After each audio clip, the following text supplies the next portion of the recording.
Hello and welcome. My name is Chris Rowena. I'm the lead communications analyst at Health Workforce Development. We're excited that you have joined us today for the Certified Wellness Coach Recertification informational webinar.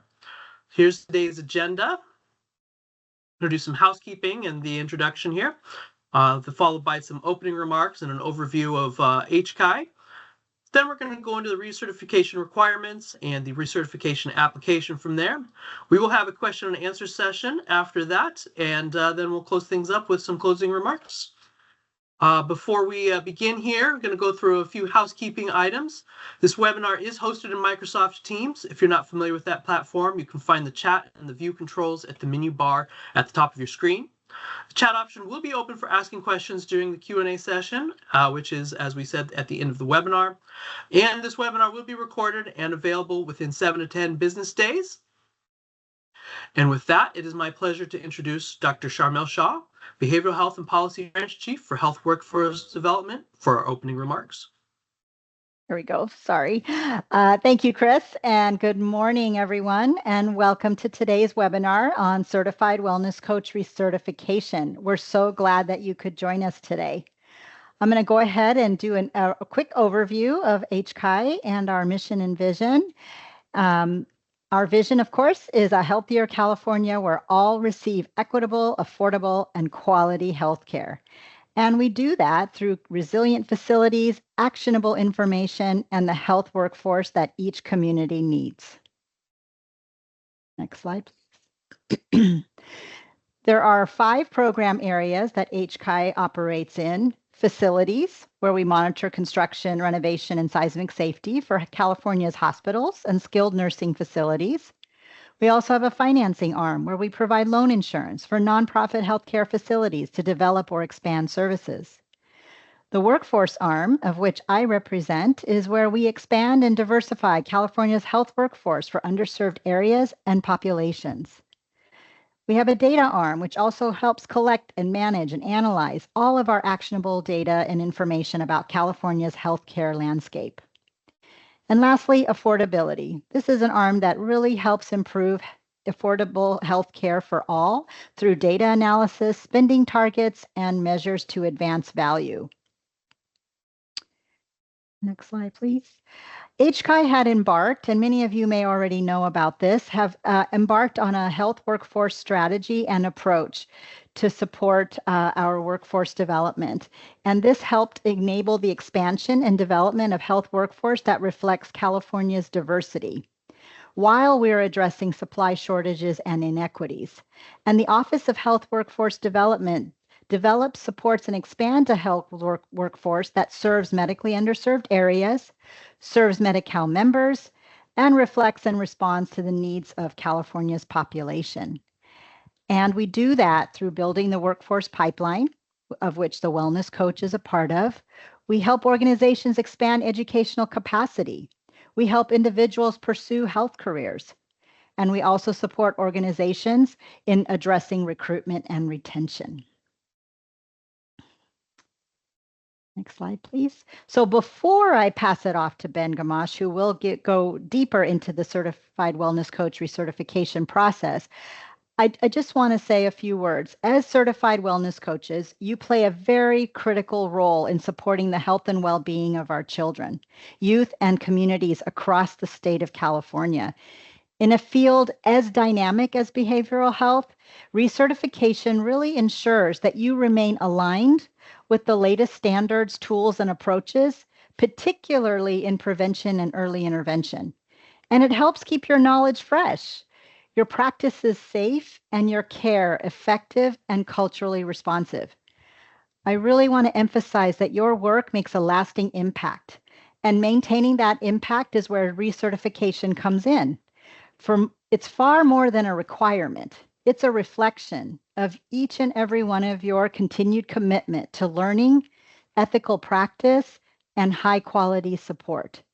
More importantly, it reinforces the trust that communities place in you and we place in you, and it upholds the professionalism that really defines this role.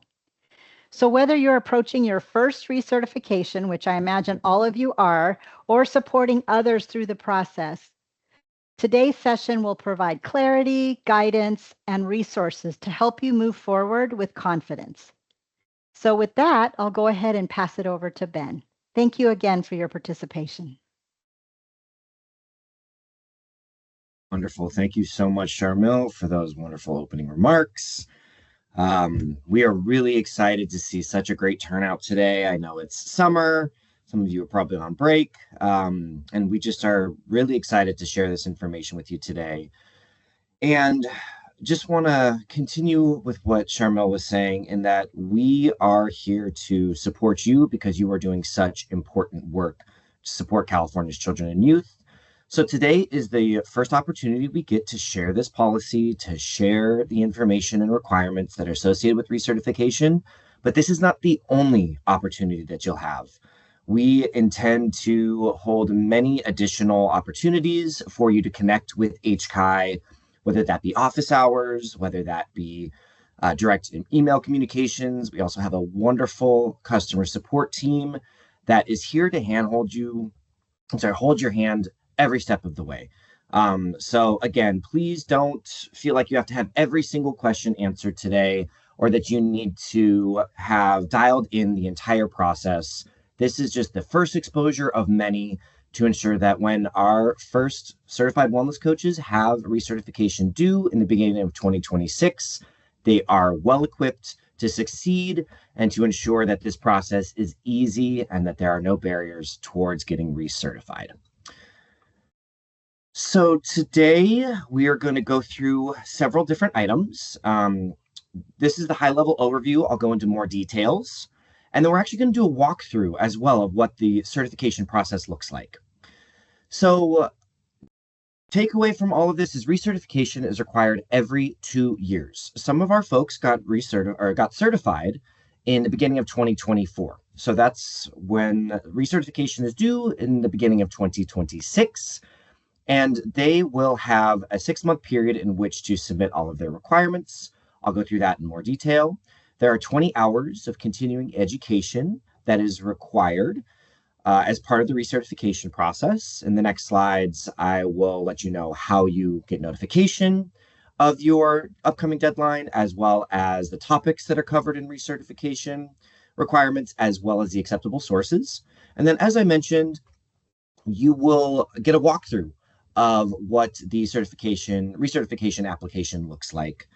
And so we'll go through that in detail. And then all of this will also be recorded and provided as a follow-up. So you'll have many opportunities to come back to this information. So HCAI will begin sending email notifications beginning 6 months before your recertification deadline. This will go directly to the email that you have on file that you put in as part of your initial certification application. And at the 6-month mark, you will get a notification that that application period is now live. You can be accruing your hours now, you can be working on trainings now, but you cannot submit the application before that 6-month window. We will also follow up with multiple notifications, an additional reminder at 3 months, 1 month, and then it starts becoming more frequent with 1 week, 3 days, and 1 day. We're doing this to ensure that you have multiple notifications so that there's no surprises as to when your deadline is due. And please be sure that you are receiving emails from HCAI. It's going to be certify@cawellnesscoach.org. Check your spam. Sometimes these things get filtered out. So if for some reason you know your deadline's coming up and you're just not seeing any of these, please reach out to us so we can work with you to ensure that you're getting the notifications, because that's where you're going to get all of the information you need and all the reminders that you need. And also, this is the question people have up front, so we just want to clarify that this is a requirement. This is part of maintaining an active, good standing as a certified wellness coach. And if you miss your deadline, you will be moved from active to inactive. And the implications of that is that your employer will no longer be able to bill Medi-Cal for your services until that active status is reinstated. And this status is also displayed and searchable on both your certification portal, so you'll see that status, as well as the employer search portal. We do have an opportunity or a search function for employers to ensure that all of their employees are in good standing.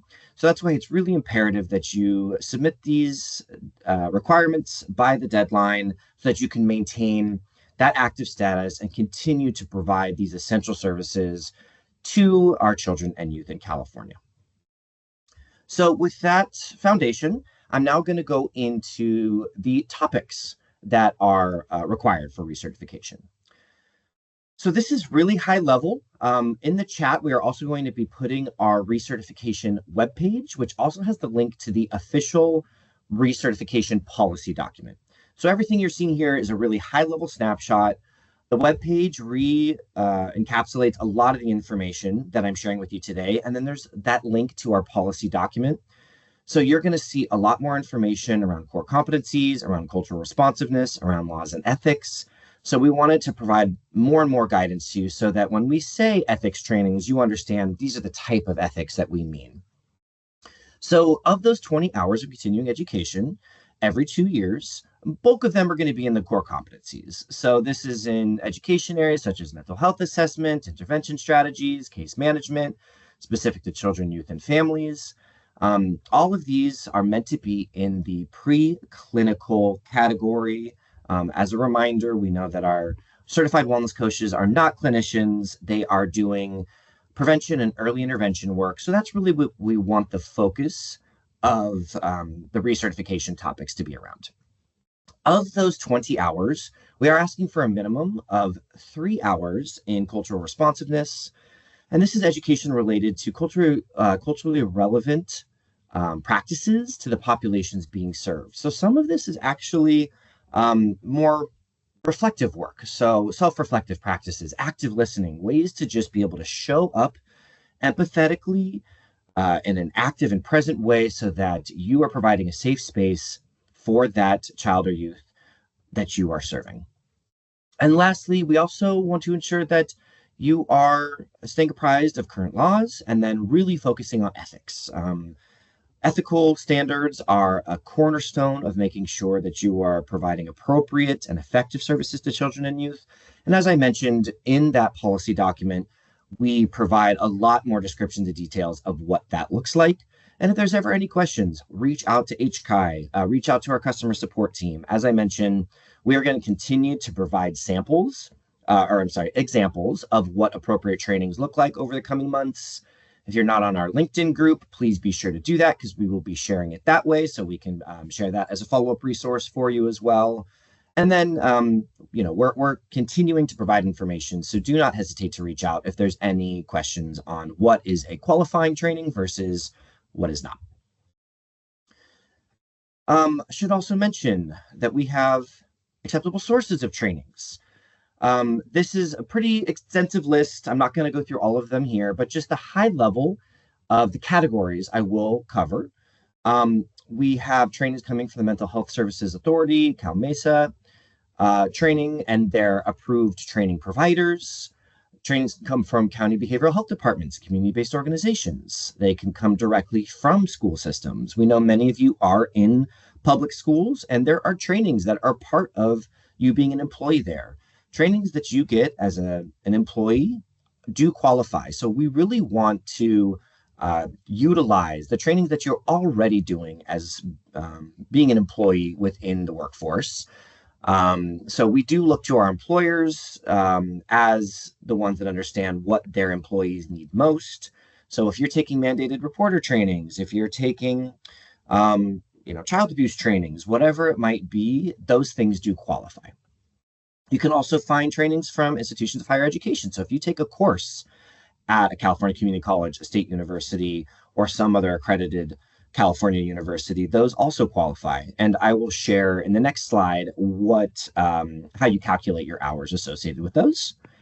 Trainings also from professional certification and licensing boards, government health agencies, and professional mental health associations and non-clinical professional organizations also qualify. So you see a lot of examples of trainings listed here. So what we're trying to do is provide guidelines and guardrails of where you can go within these categories. And then it's up to you to try and find the things that feel most relevant to you. It's up to you working with your employer, with your supervisor, to continue to find things that are within scope, can continue to advance you so that you can be the best wellness coach that you can be. So calculating and recording your hours, a lot of them are one-to-one. So if you take 1 hour of direct educational training, say you take a online course, perhaps it's a training that's provided in person with your employer. 1 hour of direct instructional training is equal to 1 hour of continuing education. For college or university coursework, if you take a 3-unit course, that is equal to 12 hours of continuing education. So that could be the bulk of your 20 hours with one college or university course. And then if you attend conferences or events, 1 hour at a plenary session, so a main session, a breakout session, a workshop is equal to 1 hour of continuing education. So perhaps you find a weekend-long event that's really relevant, that feels like it applies to the core competencies, to the services that you provide, or perhaps it's in cultural responsiveness or within some of those ethics categories that we discussed earlier. Every hour that you spend directly in a session does qualify. But for both direct educational trainings, events and conferences, breaks do not count. It is not as though, say, it's an 8-hour day at the conference and there's lunch and there's breaks. You cannot count it for a full 8 hours. It must be directly receiving instruction or information from a source. And then I'm going to go through this in the next several slides, but you must record your hours and validate them by completing a PDF. So you're going to record all this information that we do provide to you as part of the application process. And then you're also going to provide acceptable forms of documentation to confirm that you indeed completed these. So that may include a transcript for the coursework taken at an institution of higher education, so one of those colleges or universities. That could be a certificate of completion for a training course that you take online or in person. It may be a stamp or receipt of attendance from an event or conference. So it's not as though you just, you can't just sign up for it. You, of course, have to go and confirm that you receive and get that stamp or receipt of attendance. And most events can provide that to you if you ask. And then if you do not have the opportunity to get a transcript, there's no certificate of completion, there's no way to get a stamp or receipt of attendance, then we will have you provide the supervisor or trainer's name and contact information so that we can validate attendance on our own as HCAI. That is not required for all of these, and I'll go through that in the PDF, where you either have to provide one of these 3 bullets, or if you cannot, then you must provide the supervisor's name and email. But you do not have to get the name and email for every single one of these if you can get one of those other approved forms of documentation. So now I'm going to go into the actual application process. We understand it's 20 hours. We understand it's these types of topics that are covered. And then we also have seen the acceptable sources. So now I want to just show the application process, which is meant to be easy. As long as you have your PDF and the information recorded and you have those acceptable forms of documentation, this should be a pretty quick application process. So when you go into your portal, all of you have a certification portal because you're certified wellness coaches at this point. You will see this recertification status. It's going to give a little blurb saying, again, you must certify every 2 years to maintain good standing. It'll have a link to the requirements and instructions, which again is going to that webpage with that official policy document. So that you have all of the information in greater detail that you can review over the next several months to ensure that you are well prepared before that deadline.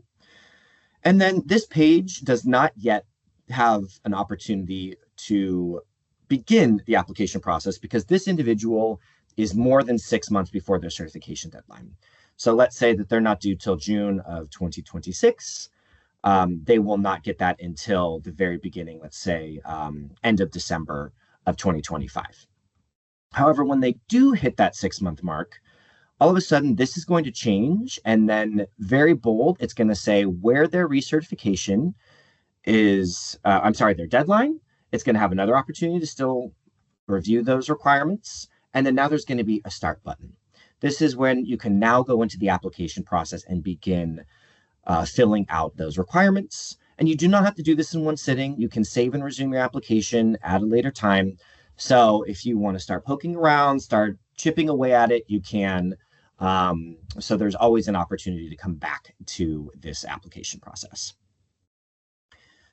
In the very beginning, you're just going to confirm if there are any changes to your contact information. We want to make sure that we are able to stay in contact with you. So if you've had a change in your email or phone, please click yes, and then provide that information to us. It's really essential that we have your contact information because email is the way that we get a hold of you, that we can continue to keep you apprised of all of the requirements for a certified wellness coach.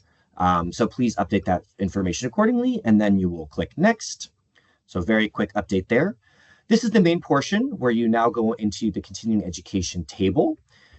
In here, there's going to be a PDF that I'm actually going to do a walkthrough of in the next slide.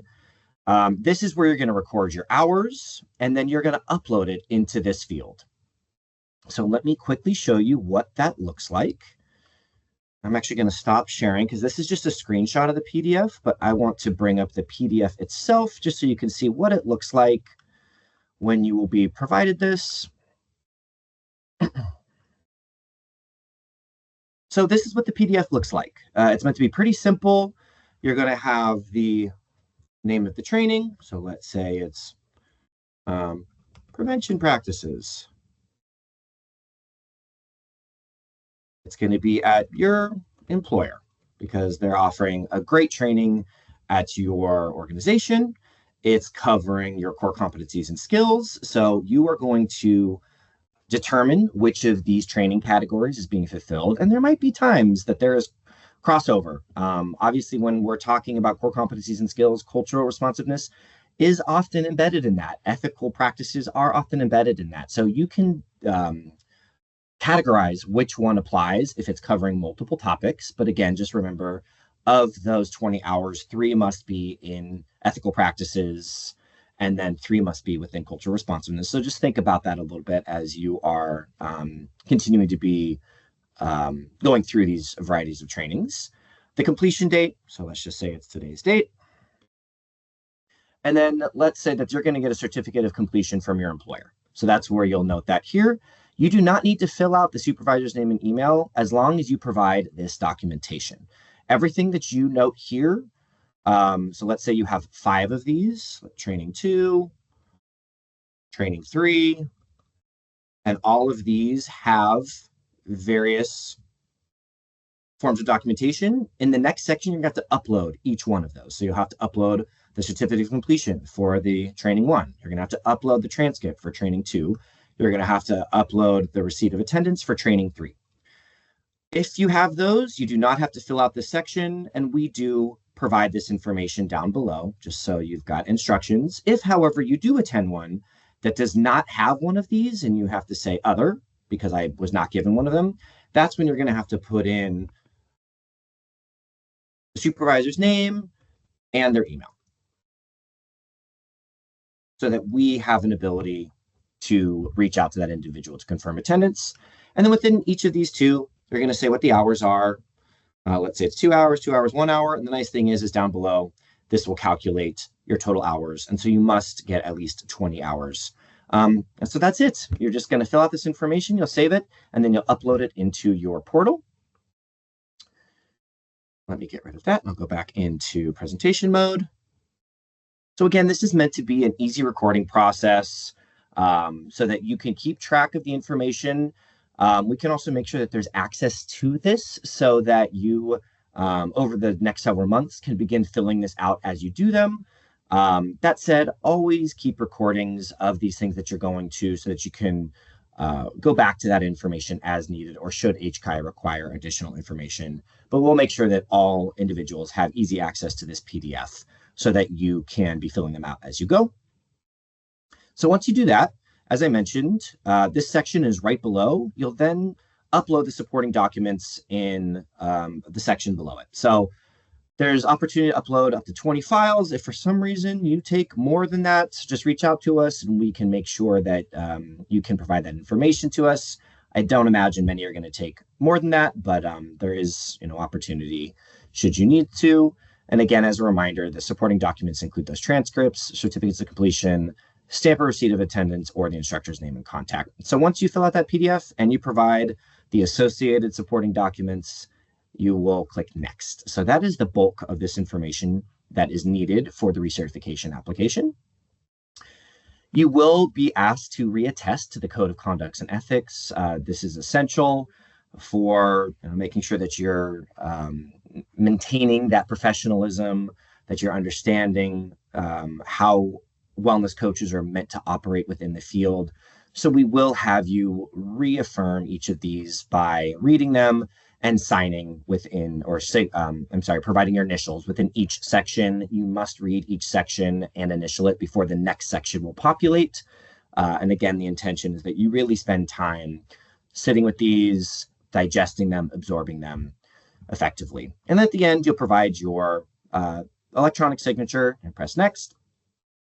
And then lastly, we have an additional information section. You all completed this in your initial certification application. And this is an opportunity for HCAI to revalidate some information to confirm this is just for HCAI internal data purposes only. This does not affect the status of your application. We do not look at this information when assessing that all requirements have been met. This is only for HCAI internal data purposes. And of course, if for some reason you prefer not to provide information, you can decline to state. We do encourage folks to fill this out though, because this really helps us make sure that we are being as successful as possible, that we are building out a representative workforce as much as possible, and that we're also able to see what are our coaches doing. So we encourage you to fill out this additional information, but again, just to underscore, this is only for HCAI's purposes and does not affect your application. You'll go through a series of questions, complete your application again by signing, and then click Submit.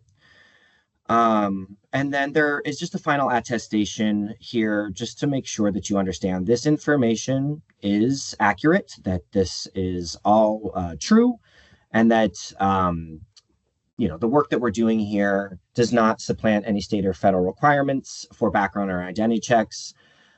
So your employer, if they have additional requirements, may indeed require you to do those to maintain your employment in good standing. All right, so once you complete that application, you can go back into your portal and you'll be able to see the status of your recertification application. So you can see this one has been submitted and it's awaiting review. Depending on the number of applicants we have in a period, we typically anticipate that it's going to take about 5 business days or so to review an application, but we may have our customer support team reach out to validate additional information. So it may take, in some days it may be quicker, sometimes it may be longer, but you should not have to wait more than a couple of weeks to get that information back. And you can always reach out to us if you're wondering on the status of your application. So with that, I want to make sure that we have sufficient time for some Q&A. And this, again, as an opportunity for HCAI to really learn, where are you concerned? What are some stumbling blocks you're seeing? Maybe what are some things that you don't understand right now? I'll do my best to address questions. And then we're also going to just be tracking all of these so that we can get back to you and continue to build out more and more information. I'd love to build out an FAQ if we're continuing to see recurring questions come up. So over the next several months, this is an opportunity to ensure that you all are given the support that you need. I will be holding additional office hours in the coming months as well, so we can continue to address questions and things as they come up. And then we also have a wonderful customer support team that can do email questions as well. So I want to just clarify, if your question does not get answered today, this is not the only opportunity. We will be having many future engagements with our wellness coaches and of course their employers before we start getting our first cohort due in early 2026. So with that, Chris and Alma, if we could open up the chat, that would be wonderful. Ben, as you can see, team has put a lot of work into this program and getting this recertification aspect of the program going for us. We're excited that you all have joined us today to learn more. We are going to transition to our question and answer session. The menu bar at the top, you'll find the chat feature, and you can start asking your questions there. We are going to do our best to answer as many questions as we can today in the time that we have together. If we don't get to your question or you think of one after the webinar, you can email our team at certify@cawellnesscoach.org, and we'll have that email address in the chat as well so we can best assist you. So let's go ahead and jump into our questions. First question is, would you prefer for certificates to include a Wellness Coach ID number? Certificates of completion. I think I need to clarify on what the certificates is, but our certificates that are provided or certifications that are provided as part of the certification application and approval do include the Wellness Coach ID number in it. And that is how employers can validate status. So that should already be something that you're provided. But if I'm not understanding the question, please, expand on that. And then we'll be providing our emails as well. So you can always reach out if my question or my answer does not effectively provide the information you need. I actually can see these, so I'm happy to just keep running through them, Chris. If you want to go through them, that's fine. Yeah. Do we receive the PDF now? We will be working on providing that as a follow-up along with the recording. It is currently in the application, but as I was going through it, it does make sense that you do have ability to get that. So yes, we will work to make sure that that PDF is available, and it'll be in that recertification webpage that was linked earlier, and we'll make sure to provide that webpage again before we hop off that call. So yes, you will have access to that PDF. How far back can the training be? If I do a training in August, will it count for certification for me in May? So yes, your recertification trainings must be within the 2-year period that you're currently in. So it can't be prior to you getting certified. But yeah, as long as it's after your certification and before your 2 years, those trainings do qualify. It's only within the 6-month period that you can begin to submit your application. But yes, if you have any questions about a training qualification and if it does fulfill those requirements, always reach out to us and we can validate so that you're not in any type of, don't have any type of question. Sorry, I'm realizing reading and speaking, I got to get better at doing dual duty here. Do you need to provide descriptions of the continuing education trainings, courses, etc.? We don't need descriptions as long as they're from one of the qualifying organizations and they're within those topics. Then we feel that, work with your supervisor, work with your employer to confirm that those are within your scope and that they are supportive of you as a wellness coach and your core services and competencies. We always welcome additional information. So as you're providing a certificate of completion, if you want to include that description, by all means, that will help us confirm that this does meet those requirements. So yeah, please do that as well.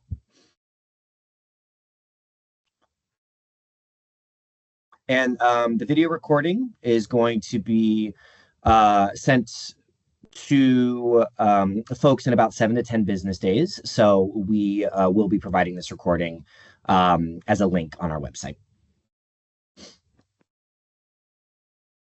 And I believe I addressed the continuing education. I will be not due for certification for over a year, but I am taking CEs. Can I count these? Yes, as long as it's within your 2-year period, those do qualify. We will provide contacts for where you can ask questions to HCAI. We'll provide that email again. It's certify@cawellnesscoach.org. And so we'll make sure that you have that. It's also at the end of this slide deck as well. So please reach out to that email. And questions about billing medical, how does it work? Billing questions really are more for DHCS. We are going to, there are some DHCS webinars on the fee schedule. But if you have additional questions, please reach out to us and we can make sure that we're tracking those because we want to be able to work collaboratively with DHCS regarding billing. But unfortunately, I cannot respond to any billing specific questions today. Yes, I see another one here that as long as the training is offered by a county mental health agency or Office of Education, we can assume that hours would count. Yes, if it's coming from one of those qualifying organizations, it should count. But we also want to ensure that you're confirming it's within your scope of practice. If there's trainings that are talking about clinical work, by diagnoses, really high level crisis intervention, those are things that are out of scope. If it's a way for you to better understand how to work with your supervisor, how to be better at crisis referral, to understand, what it means to collaborate with a clinician, then that would be more in scope. But if you have questions about any of these, please send them to us so that we can validate.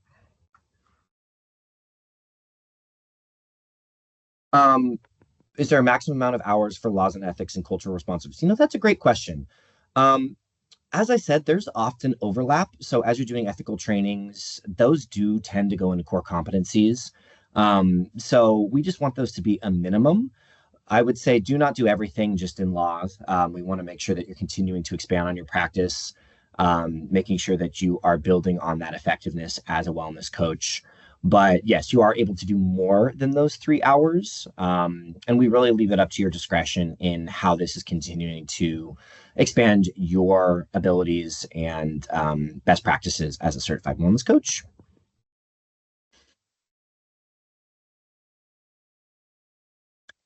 You do not need to submit before the deadline. As long as your information is submitted by the deadline, then our team will validate that. There is not you will not be moved to inactive if we haven't had an opportunity to review it. We always encourage you to submit your certification requirements early. We tend to know most people like to wait till the very last minute, and then you're going to be sending us, a litany of questions at 10 p.m. before your deadline. So highly encourage you to submit early. But no, as long as you submit your requirements, we will be able to review that. It's by the deadline that we need it. So just make sure that you get all those information in by the deadline. Do you have a resource for our employers to be able to bill insurance? Again, billing questions, we are going to table. That is, something that DHCS is going to continue to provide. I'm actually going to, if I can, before we hop off, DHCS has some upcoming webinars on the fee schedule. There is one on August 7th and another one in September. Highly encourage people to attend that. And then HCAI is going to continue to be collaborating to provide more information to our employers and our coaches on the best practices for billing of services. So we will circle back to that as we get more information from DHCS, but billing really, should be, billing questions should be tabled to them.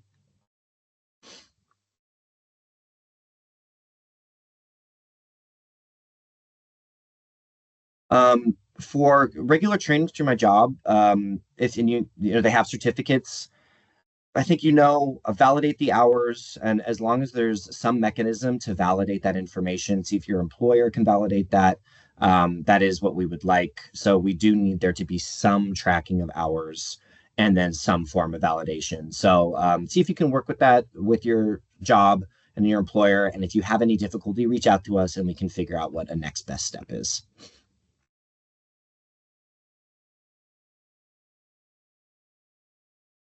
Other working titles. Yeah. So question is, does someone that has been certified as a CWC need to be working in a position that has the attributes of a wellness coach and the title of a wellness coach, or can they have other working titles? They do not need to be working as a certified wellness coach. We understand that this position exists elsewhere in the field. So there's family and youth liaisons, there's navigators, there's a variety of roles that are doing similar things. As long as they are certified as a wellness coach and providing wellness coach services, that does qualify. Can courses taken online, i.e. Coursera, qualify? Unfortunately, Coursera does not qualify, just because there's such a variety.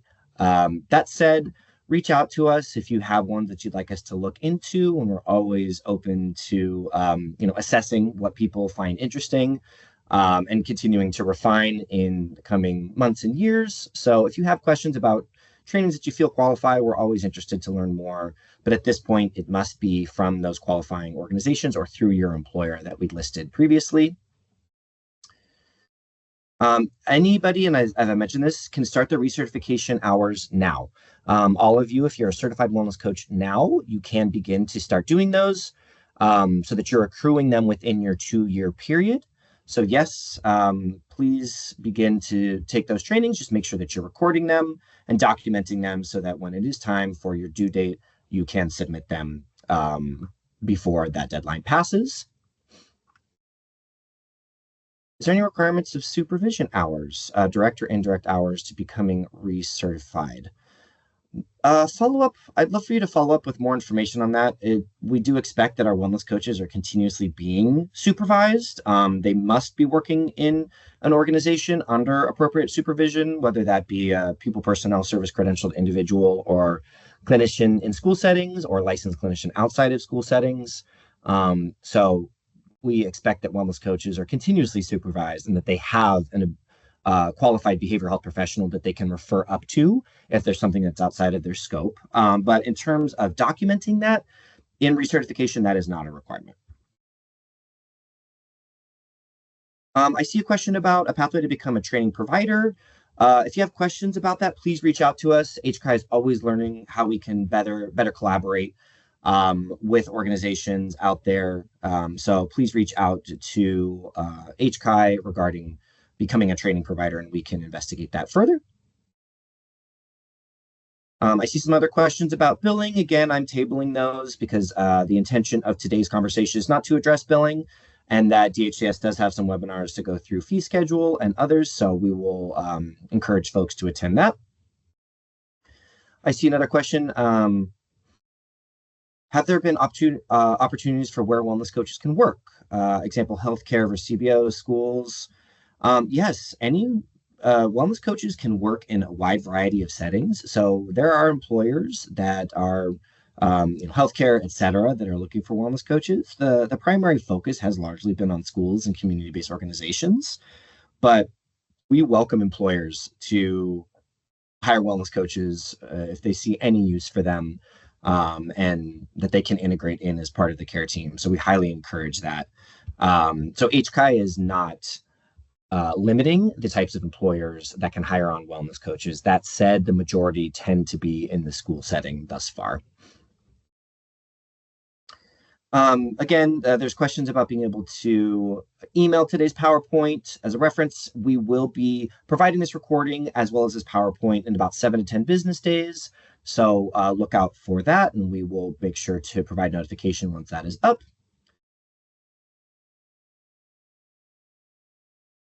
We have some questions around events that have been attended, but they're not necessarily called trainings. How do I determine if they count towards hours?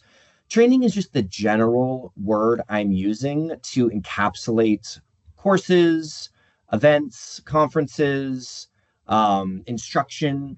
So if you have any questions about what I'm calling a training, please reach out to us so we can validate that does qualify. But again, it doesn't need to have the title or word training in it to qualify. That's just a general term that I'm using to encapsulate those. So thank you for calling that out as a point of clarification. Another question is, if we go to a conference and we'll be in workshops, we need prior approval to see if they qualify.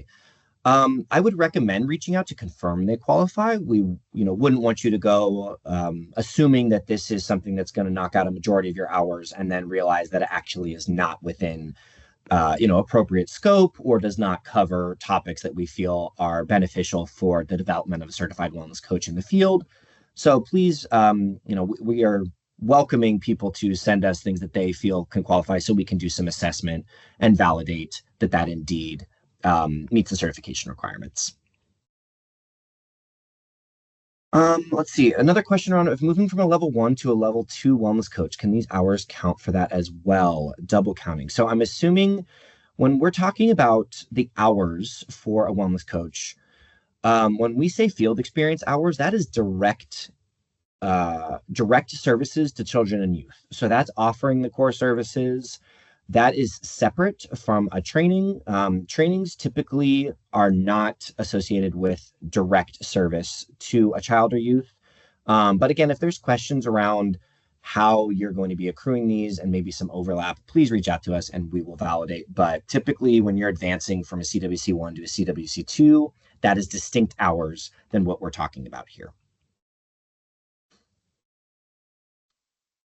Um, let's see. Does the 80-hour training for certified Medi-Cal peer support specialist count as continuing education hours?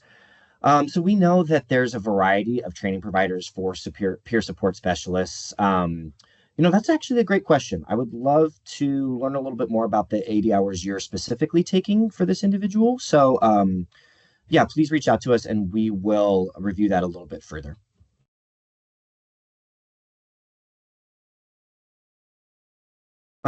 We will provide some more information. Some folks just have general questions right now about working and operating as a health coach and just general questions about starting. So if you have questions about the profession itself, please reach out to us and we can make sure that we're addressing it so that you're able to get started effectively in the field. I have another question here. Well, my master level college courses in counseling psychology that I'm taking, which are 3 units per class, be equivalent to the 20 hours of continuing education I need for recertification. I believe that should qualify. That's another great question that I think we need to assess a little bit further about those that are advancing into higher level degrees, about those qualifying. So you know what? That's a great question. I think that we are going to, we'll jot that one down and then make sure to follow up with you. So thank you for that.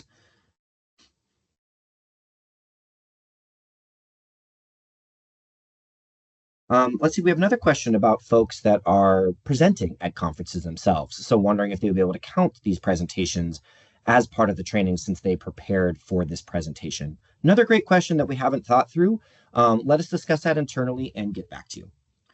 And then I have another question on, can HCAI give training recommendations? Absolutely. I am in the process right now of starting to log what we feel are trainings that qualify, because we understand while you work with your employer and your supervisors to find trainings, you may need recommendations for additional ones. So we are going to be looking to share out trainings that we feel qualify. As much as possible, I'm trying to find things that are free or low cost. I will also provide other trainings that folks can go through to actually get that are several modules that may cost a little bit more, but I want to provide a lot of opportunities to folks so that they understand where there are additional trainings out there that they can take. So yes, we will be providing recommendations over the next several months. How about those required trainings that occur every year, such as mandated reporter training? Do these count? Yes, and trainings that you take as an employee, so say you're working in the school system, are meant to qualify. We understand that your employer does require you to stay apprised, that actual law requires you to stay updated on these trainings, and we want those things to qualify. We're not trying to make you go and do extra things just because. We know that you are continuing to be exposed to new information and best practices as part of working with your employer. So in our guidance, we do highlight that employer trainings qualify. So yes, those the mandated reporter training absolutely will. Another great question around, list of specific approved trainings. We are providing some of those, but if anybody, has questions around them, send them to us. It's always good for us to know what's out there. And, I don't know what I don't know. And so if there's trainings that folks feel qualify or that they would like us to investigate further, I highly welcome you sending those to us so that we can add that to our list as approved or let you know why it does not.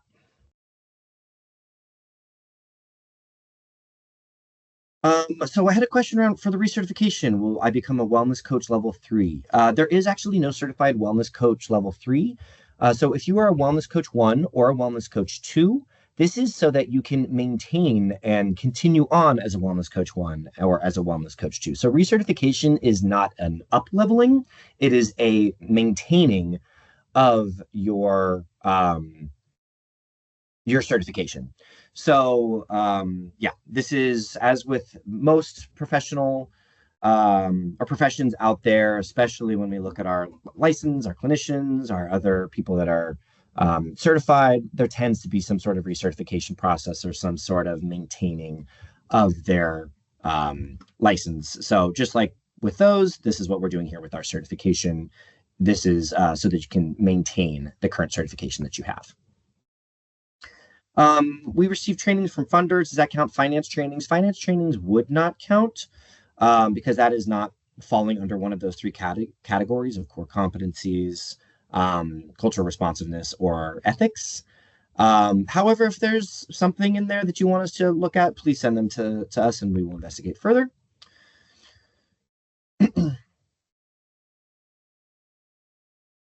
Okay, and I think some of these other ones are about some job opportunities and etc. Those, again, we're really focusing on recertification trainings, but if folks are looking for other information, please reach out to us. And I'm seeing that we are getting close to our time. So I want to bring up the slide deck again and make sure that you all can see some of this information. So let me just share my screen one more time. Oops.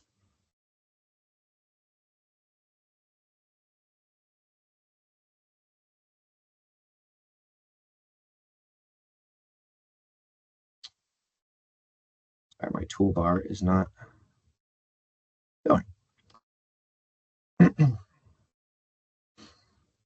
So we'll pop this information in the chat as well. I see that we do have quite a few of additional questions, so we are going to record these, review all of the transcripts, and do what we can to make sure that we are providing sufficient follow-up for those that did not have their questions answered. And also to clarify, this is not the only opportunity.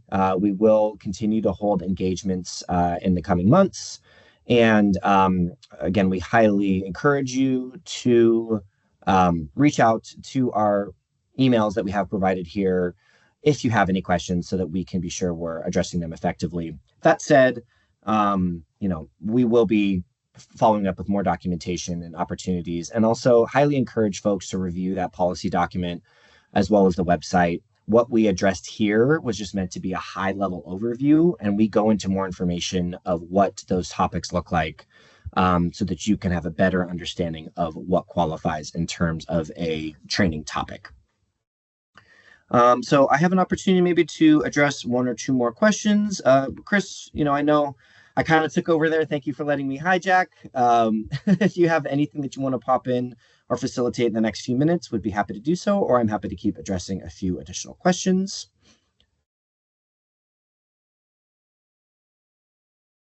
We're just coming up at the end. Just want to make sure everybody got those two emails, and then just want to thank everybody for joining us today, for being here to learn about the certification recertification process.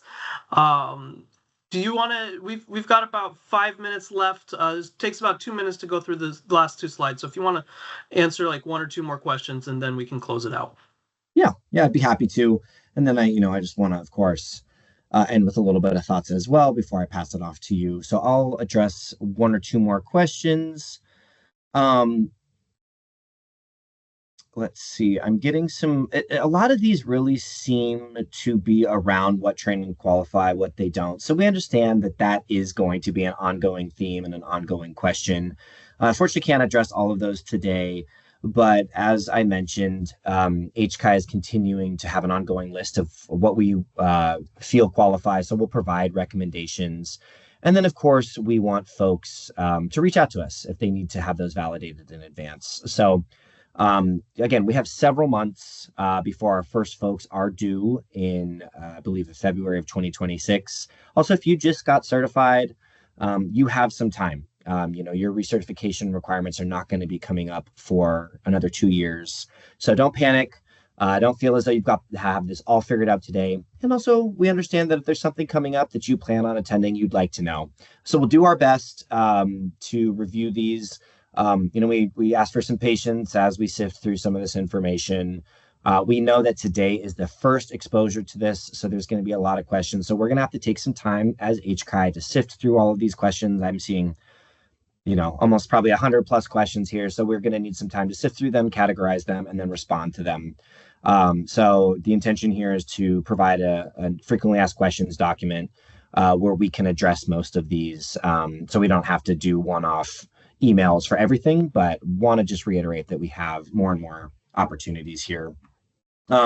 Chris, I'm just going to move into my final little thought, and then you can close us out. just want to express a lot of gratitude and really reinforce that we as HCAI are here to support you. We want our wellness coaches to succeed.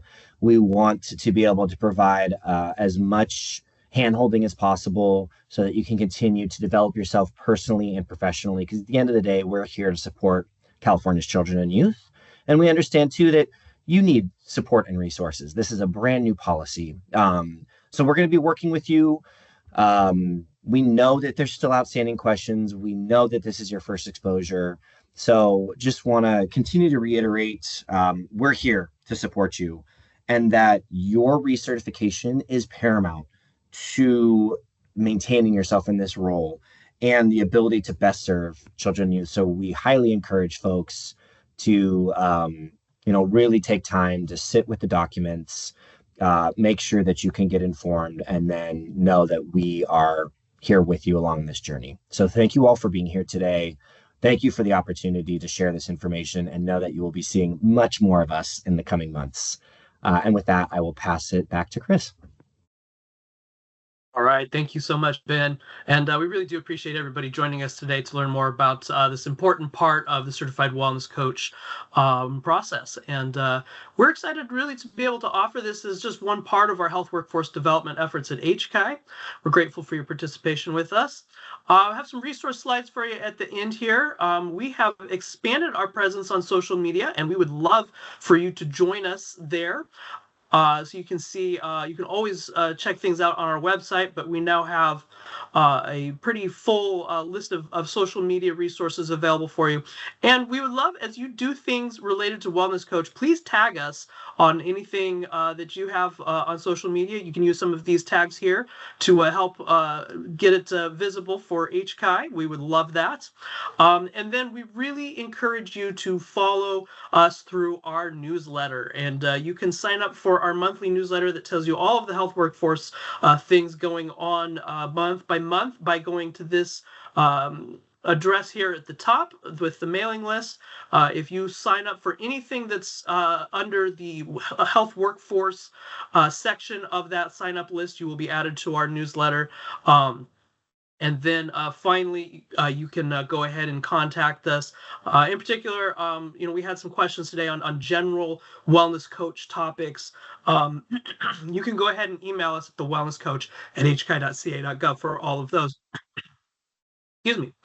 And with that, I just want to say once again, thank you for joining us and attending. This is the conclusion of today's webinar. We hope you have a wonderful day, and we will be having more on this topic, so we will see you soon. All right, thank you.